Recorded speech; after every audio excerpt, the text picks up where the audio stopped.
بسم اللہ الرحمن الرحیم۔ گمنام ہیرو کے معزز ناظرین، السلام علیکم۔ آئیے چلتے ہیں کہانی کی طرف۔ اگر ہم زندہ رہے تب بھی شاید اس کے جنازے تک کو کندھا نہ دے سکیں، اور کیا خبر جنازہ اٹھے بھی یا نہیں۔ ایسے گستاخ دشمن کی لاش تو وہ جنگل کے قریب لے جا کر پھینک دیتے ہیں جہاں اسے چیل، کوے، گدھ اور گیدڑ کھا جاتے ہیں، ہڈیاں تک نہیں چھوڑتے۔ پھر وہ ٹھنڈی سانس لے کر میری طرف اشارہ کرتے ہوئے بولا، اس غریب کے پاس تو چاقو تک نہیں ہے۔ غلام حسین بولا، لیکن اس کے پاس حوصلہ ہے، اور حوصلہ اسلحے سے زیادہ طاقتور ہے۔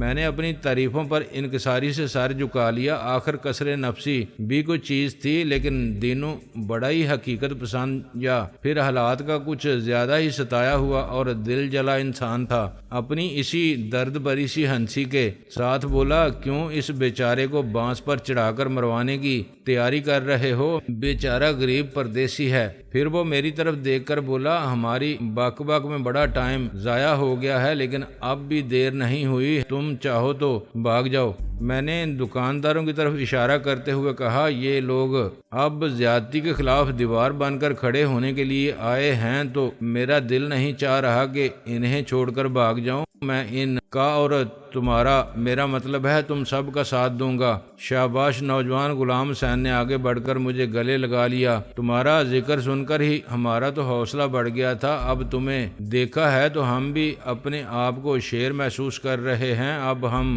پیچھے نہیں ہٹیں گے۔ آج ہم دلبر خان کے سامنے سینہ تان کر کھڑے ہوں گے اور بات کریں گے۔ آج کے بعد وہ اپنا رویہ ٹھیک کرے گا، ظلم اور زیادتی بند کرے گا، یا پھر ہم بھی اس کے خلاف جو کچھ کر سکتے ہیں وہ کریں گے، اور سائیں مراد کے پاس بھی اپنی فریاد لے کر جائیں گے۔ ہم ان سے صاف کہہ دیں گے کہ اس طرح کیٹی کا نظام نہیں چل سکتا۔ ہم بغاوت کر دیں گے یا کہیں اور کوچ کر جائیں گے۔ کہیں نہ کہیں تو اللہ روزی لگا ہی دے گا۔ میرا خیال ہے اس کی ضرورت پیش نہیں آئے گی۔ آپ لوگ حوصلہ کریں گے تو مجھے امید ہے جلدی نہ صحیح کچھ دیر سے صحیح، لیکن سارے مسئلے حل ہو جائیں گے۔ ابھی میں انہیں یہ نوید سنا ہی رہا تھا کہ بہت دور ایک سمت میں غبار بلند ہوتا دکھائی دیا۔ دینو کپ کپاتی ہوئی آواز میں بولا، وہ لوگ آ رہے ہیں۔ میں نے دیکھا سب کی رنگت متغیر ہو گئی اور آنکھوں میں خوف اتر آیا۔ سب سے زیادہ حالت دینو کی خراب تھی۔ وہ مجھے دھکیلتے ہوئے بولا، جاؤ جلدی سے جا کر میرے مکان میں چھپ جاؤ۔ جب تک ہم تمہیں مدد کے لیے نہ بلائیں تم مت آنا۔ تمہارے یہاں ہونے سے بات زیادہ خراب ہوگی۔ ہم پہلے منت خوشامد کر کے ان کے پاؤں پکڑ کر انہیں سمجھانے کی کوشش کریں گے۔ وہ اپنے موقف پر قائم تھا اور تیزی سے بات کرتے ہوئے مجھے دھکیلتا بھی جا رہا تھا۔ خدا کے لیے چلے جاؤ، تم ان کے سامنے کچھ نہیں کر سکو گے، تمہارے پاس کوئی ہتھیار نہیں ہے۔ مجھے اب افسوس ہو رہا تھا کہ میں نے خواہ مخواہ کچھ زیادہ ہی بے پرواہی کا مظاہرہ کرتے ہوئے مسکین علی کی کلاشن کوف سے صرف میگزین نکال کر گن واپس پھینک دی تھی، جسے محبت علی جاتے وقت اٹھا کر لے گیا تھا۔ مجھے کم از کم وہ ایک کلاشن کوف تو رکھ لینی چاہیے تھی۔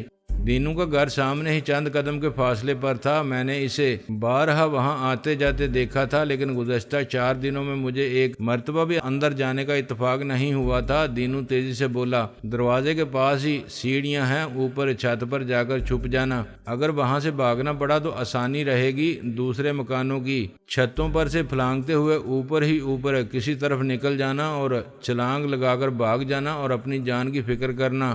اس میں کوئی شک نہیں تھا کہ اس شخص کے دل میں یہ خواہش شدید تھی کہ مجھے دلبر خان اور اس کے آدمیوں کے ہاتھوں موت نہ آئے۔ وہ مجھے چھپر کے پچھلے حصے کی طرف دھکیل رہا تھا۔ میں اس کا مطلب سمجھ گیا۔ وہ چاہتا تھا کہ میں پچھلی طرف سے نکل کر بھاگوں اور تھوڑا سا چکر کاٹ کر اس کے مکان تک پہنچوں، تاکہ دور سے آتے ہوئے لوگوں کو یہ اندازہ نہ ہو سکے کوئی یہاں سے نکل کر بھاگا تھا۔ دوسرے لوگ کچھ نہ بولے، سب کی آنکھیں پھٹی ہوئی تھیں۔ مجھے لگ رہا تھا کہ کچھ دیر پہلے وہ جو تقریریں کر رہے تھے وہ سب ان کے ذہنوں سے محو ہو چکی تھیں۔ میں نے محسوس کیا کہ دینوں کی ہدایت پر عمل کرنے میں کوئی حرج نہیں تھا، بلکہ شاید کچھ فائدہ ہی ہو جاتا۔ ویسے بھی وہ میرا محسن تھا، دل کا بہت اچھا تھا، اور جو کچھ بھی وہ کہہ رہا تھا اس کے پیچھے اس کا بے پناہ خلوص بول رہا تھا۔ جب میں اس کے پاس پہنچا تھا تو وہ شخص مجھے بے پناہ روکھا اور بد لحاظ لگا تھا، لیکن اب مجھے اس کے انداز سے وہی فکر مندی، وہی تشویش جھلکتی نظر آ رہی تھی جو کسی باپ کے دل میں اپنے بیٹے کے لیے ہو سکتی ہے۔ میں چھپر کے عقبی حصے میں پڑی بینچ پر چڑھ کر اس مستطیل شگاف سے باہر کود گیا جو میں نے دیوار میں کھڑکی کے لیے چھوڑا تھا۔ چھپر کے عقب سے دوڑتا ہوا میں ایک کنویں کے قریب سے گزر کر ایک چھوٹی اور ٹیڑھی سی گلی عبور کر کے گویا گھوم کر واپس آیا اور دینو کے مکان کا دروازہ کھول کر اندر گھس گیا۔ دروازے کی کوئی کنڈی وغیرہ چڑھی ہوئی نہیں تھی۔ مجھے نہیں معلوم تھا کہ دینو کی کوئی فیملی تھی یا نہیں۔ میں نے گزشتہ 4 دنوں میں دینو کے مکان سے دینو کے علاوہ کسی کو آتے جاتے نہیں دیکھا تھا۔ دروازے سے گھستے ہی میں نے اپنے آپ کو ڈیوڑی نما ایک حصے میں پایا، لیکن ڈیوڑی کی نسبت یہ جگہ کافی کشادہ تھی۔ ایک طرف ایک بکری اور بھینس بندھی ہوئی تھی، کاٹنے کی ہاتھ کی مشین کھڑی تھی، ہینڈ پمپ لگا ہوا تھا اور وہاں سے کچی سیڑھیاں اوپر جا رہی تھیں۔ میں نے ڈیوٹی سے آگے دیکھنے کی زحمت نہیں کی، سیڑھیاں چڑھتا چلا گیا۔ وہ ایک نیم پختہ مکان تھا، چھت لکڑی کی بلیوں اور اینٹوں سے بنی ہوئی تھی، اوپر چھت پر گارے کی لپائی کی گئی تھی۔ چھت پر میں نے اپنے آپ کو تقریباً 3 فٹ اونچی منڈیر کے عقب میں پایا۔ اینٹیں اس ترتیب سے رکھ کر منڈیر بنائی گئی تھی کہ اس میں تھوڑے تھوڑے فاصلے پر چوکور سوراخ موجود تھے۔ میں اس منڈیر کے عقب میں جا کر بیٹھ گیا۔ یہاں سے میں ریستوران کا منظر صاف دیکھ سکتا تھا۔ دور سے دھول اڑاتے ہوئے تیزی سے آتے لوگ اب مجھے نظر آ رہے تھے۔ ایک جیپ تھی جس میں لوگ گنے سنبھالے بیٹھے تھے، اس کے پیچھے ایک بگی تقریباً جیپ ہی کی رفتار سے دوڑی آ رہی تھی۔ اس میں بھی لوگ بھرے ہوئے تھے، وہ بھی مسلح تھے، کسی کے پاس 303، کسی کے پاس کلاشنکوف۔ بگی کے پیچھے کچھ آدمی گھوڑوں پر بھی آ رہے تھے۔ ایسا لگتا تھا کہ بنی نوع انسان کے حالات کچھ نہیں بدلے تھے، تاریخ ایک ہی تھی، گھسے پٹے ریکارڈ کی طرح وہ خود کو دہرائے جا رہی تھی، ایک دائرے میں گھومے جا رہی تھی۔ ان لوگوں کو آتے دیکھ کر میرے ذہن میں رومنوں، چنگیزیوں اور تاتاریوں کے دور کے تصوراتی مناظر گھومنے لگے۔ پرانے زمانوں میں بھی طاقتور اور صاحب اقتدار لوگوں کے نمائندے گھوڑے اور رتھیں دوڑاتے ہوئے آتے تھے اور محکوم اور کمزور لوگوں کی بستیوں کو تاراج کرتے چلے جاتے تھے۔ فرق صرف یہ تھا کہ ان کے ہاتھوں میں تلواریں، نیزے، بھالے اور کوڑے ہوتے تھے، جبکہ آج لوگوں کے پاس جیپ اور کلاشن کوفیں تھیں۔ آنے کا انداز وہی تھا، چہروں پر غیظ و غضب اور خونخواری وہی تھی۔ صدیاں خواہ کتنی بیت گئی تھیں، لیکن نہ انسان بدلا تھا، نہ انسان کے نصیب۔ ہر دور میں کہانی وہی چلی آ رہی تھی۔ میں نہ جانے کس دور کے اور کس طبقے کے انسانوں کا نمائندہ تھا، جو شاید دینوں کے مکان کی چھت سے نہیں، تاریخ کے جھروکوں سے جھانک کر یہ سارا تماشا دیکھ رہا تھا۔ وہ 8-10 دکانداروں کے ساتھ چھپر کے باہر اس طرح کھڑے تھے جیسے کسی شہر کے باشندے کسی خاص وفد کے استقبال کے لیے کھڑے ہوں۔ فرق صرف یہ تھا کہ وفد کا استقبال کرنے والوں کے چہروں پر تجسس، مسکراہٹ، مصنوعی اشتیاق یا حقیقی مسرت ہوتی ہے، لیکن ان لوگوں کے چہروں پر ہوائیاں اڑ رہی تھیں، خوف و دہشت کی پرچھائیاں رقص کر رہی تھیں۔ وہ گویا کچھ لوگوں کو نہیں، اپنی موت کو سامنے سے آتے دیکھ رہے تھے۔ سب سے زیادہ حالت دینو کی خراب تھی۔ اس نے اگر ادھوری دیوار کا سہارا نہ لیا ہوتا تو گر پڑتا۔ ان کی تمام تر خوفزدگی اور کمزوریوں کے باوجود ان کی عظمت کردار کا ایک پہلو مجھ پر ضرور واضح ہوا تھا کہ وہ اگر اتنے ہی خوفزدہ تھے تو یہ بھی کر سکتے تھے کہ مجھے بھاگ کر چھپنے کا موقع فراہم کرنے کے بجائے قربانی کا بکرا بنا کر ان لوگوں کے سامنے پیش کرنے کی کوشش کرتے اور ہاتھ جوڑ کر کہتے، سائیں جو کچھ کیا ہے اس نے کیا ہے، ہم تو بالکل بری الذمہ ہیں، آپ کے نوکر ہیں، آپ کی رعایا ہیں، آپ کے حکم کے غلام ہیں، آپ کا مجرم حاضر ہے۔ لیکن انہوں نے ایسا کرنے کی کوشش نہیں کی تھی، مجھے وہاں سے بھگا دیا تھا اور اپنی جان پر عذاب سہنے کے لیے تیار تھے۔ میں سوچ رہا تھا کہ کیا میں ایسے لوگوں کو چھوڑ کر بھاگ سکتا تھا؟ جیپ، بگی اور گھوڑے چھپر ریستوران کے قریب آ رکے۔ جیپ کا انجن گھرا رہا تھا، گھوڑے ہنہنا رہے تھے اور ان پر سوار لوگوں کے چہرے دیکھ کر کچھ ایسا محسوس ہو رہا تھا جیسے وہ ابھی پھنکارنے لگیں گے۔ دلبر خان سے کسی کو بھی میرا تعارف کرانے کی ضرورت نہ ہوتی، اگر میں وہاں موجود ہوتا، اور میرے لیے بھی دلبر خان کو پہچاننا ذرا مشکل نہیں تھا۔ وہ جو اس قسم کے گروہوں کے سرخیل ہوتے ہیں دور ہی سے پہچانے جاتے ہیں، ان کی شان اور ٹھسا الگ ہی ہوتا ہے۔ وہ بوسکی کی سفید بے داغ شلوار قمیض اور کلف لگی اونچی پگڑی میں تھا، جس کا کچھ حصہ ہلکے کی سی صورت میں اس کے سینے پر جھول رہا تھا۔ کندھوں پر اجرک تھی۔ وہ کھلی جیب میں ایک ہاتھ میں کلاشنکوف اور دوسرے ہاتھ سے جیب کا ایک آہنی پائپ تھامے ڈرائیور کے برابر والی سیٹ پر بیٹھنے کے بجائے کھڑا تھا۔ بعض لوگوں کو بدعمالیوں کا اثر ان کی شخصیت پر ضرور نظر آنے لگتا ہے۔ وہ خواہ خوش شکل ہوں لیکن شکل سے ہی خبیث دکھائی دیتے ہیں، مگر بعض لوگوں پر دست قدرت بڑا مہربان رہتا ہے۔ دلبر خان کو بھی قدرت نے اچھی شخصیت سے نوازا تھا۔ وہ کوئی فلمی ویلن قسم کی شخصیت ہرگز نہیں تھا۔ کھلتا ہوا رنگ، موٹی موٹی سیاہ آنکھیں، اوپر کو اٹھی ہوئی موٹی موٹی باروب مونچھیں، دراز قد اور مضبوط کاٹھی۔ عمر بھی زیادہ نہیں تھی، 35 اور 40 کے درمیان ہوگی۔ وہ کسی بڑے جاگیردار کا نمائندہ ہونے کے بجائے خود کوئی چھوٹا موٹا جاگیردار دکھائی دے رہا تھا۔